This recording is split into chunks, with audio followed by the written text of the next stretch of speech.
Hello everybody, welcome to my channel. My name is Shanrel. If you're new here, welcome. It's so nice to meet you. What I'm doing today is an introduction to a brand new panning project that I have just recently found on YouTube. I am part of Team Project Pan 2020 that are started by Kat and Haley here on YouTube, but this is a completely different project. So I'm adding another project to my plate, but it's one that I'm really excited to get started in. Previously, I had seen other projects, but I didn't really want to get into them because I already had all these categories that I was working on with my other team, Project Pan. However, this project is so different that I knew that I could do this one and my other project at the same time. Let me show you what I mean.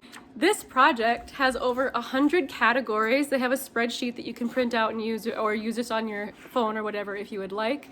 And the categories are all very unique. It's things like an indie makeup product, a product with broken packaging, a cool toned item, something black, packaging or product, something you're afraid to pan, so on and so forth. So that's very different than just like a lipstick or a gloss or an eyeshadow. It's all just very different categories that makes it extra fun.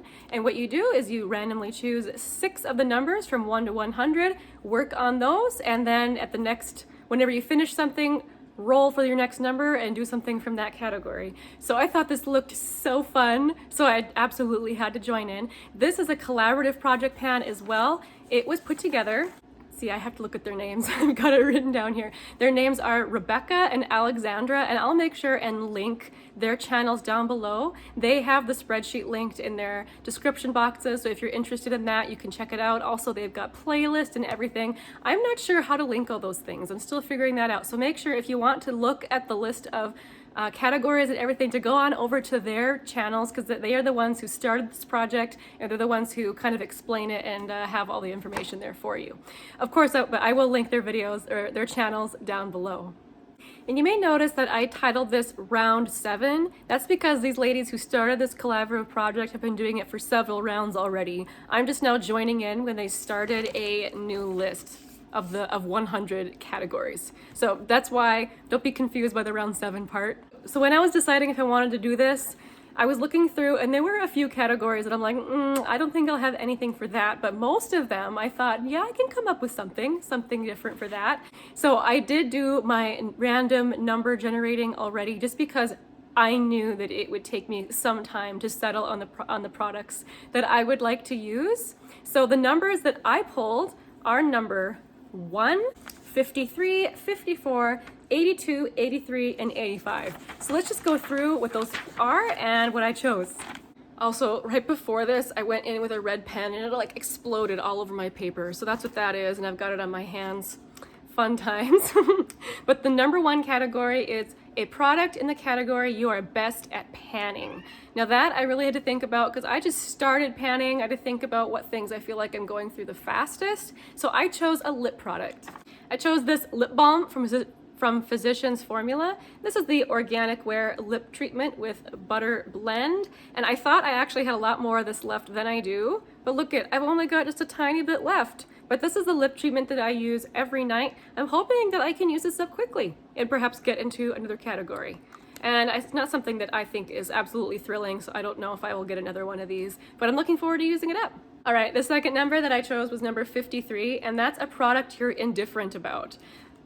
So I chose this Hourglass Mascara. This is the Caution, the Extreme Lash Mascara.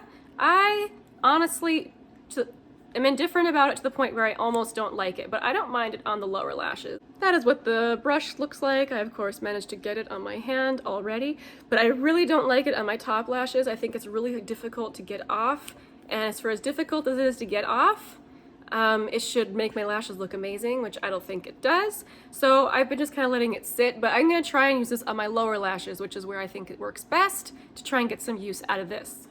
Next category is number 54. A product you overlooked but now love. So this little eyeliner came to mind. I got this in a subscription box a long time ago, and it is a little very light pink eyeliner. Can't really see it there. See how light it is? And of course it's meant to go in your waterline to brighten. And for the longest time I didn't use it because I didn't really understand what the point was of it, but now I like it. So there you go. I've got it in my waterline today. but I have had it for a while, so I wouldn't mind using this up and replacing it with something else.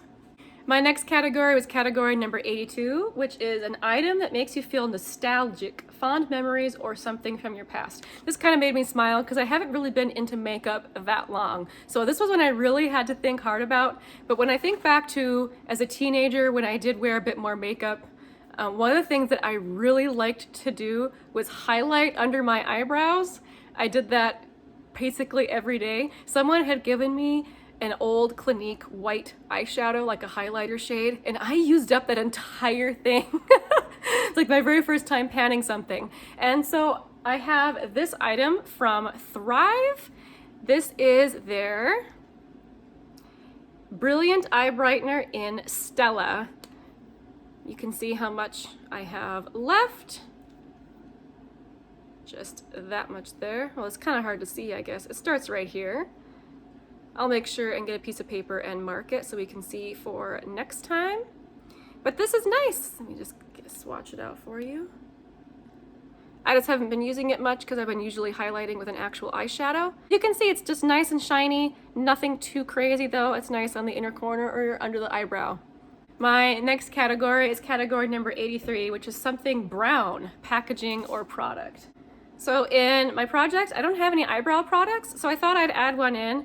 This one is the LA Girl Shady Slim pencil in the color Brunette. This pencil I've not had for very long, but all of the lettering has already rubbed off and it's really broken. Look what happened when I try to take off the... It totally comes apart. Let's see if I can get the lid off.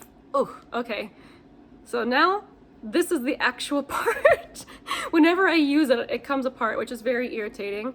Let me try and put it all the way up so you can see how much is left.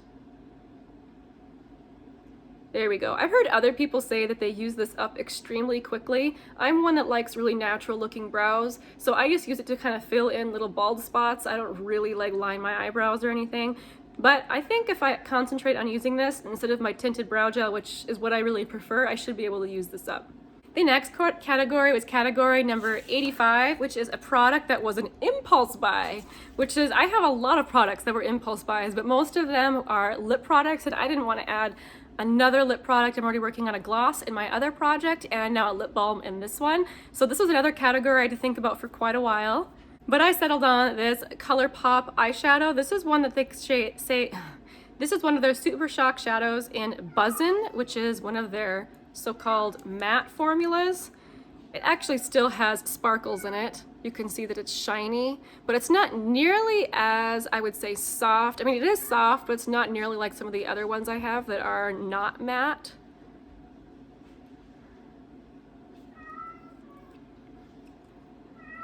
So I wasn't feeling good one day, which is never a good thing to do, to go shopping when you're not feeling good. And I happened to go into an Ulta that had an actual Colourpop section, but the Ulta that is in my town doesn't have one, or they recently did get one, but at the time they didn't have one. So I was all swatch happy, swatching all the eyeshadows. I thought this was super pretty, so I got one, but I haven't used it much since then. I would definitely call this an impulse buy. So this will be a chance to get some good use out of this little guy. And I do want to try and use it up, at least get a good use out of it before it dries out. I heard these dry out really quickly, so I want to try and avoid that. Alright guys, so that is my intro to this project. I'm really excited to do this one in conjunction with the other one that I'm working on. And if you guys definitely check out the hashtag, there's a lot of people that do this project. It's also popular on Instagram, I believe, so you can see a lot of things that are going on over there. Let me know if you guys are doing this project or if you're involved in a project pan. I love watching project pan videos. Let me know down below and I'll go check out your video. But I look forward to giving you an update on this in about a month. Thank you guys so much for hanging out with me in this video today. If you haven't liked and subscribed, please do so. It would mean so very much to me. And have a wonderful day, guys. Bye!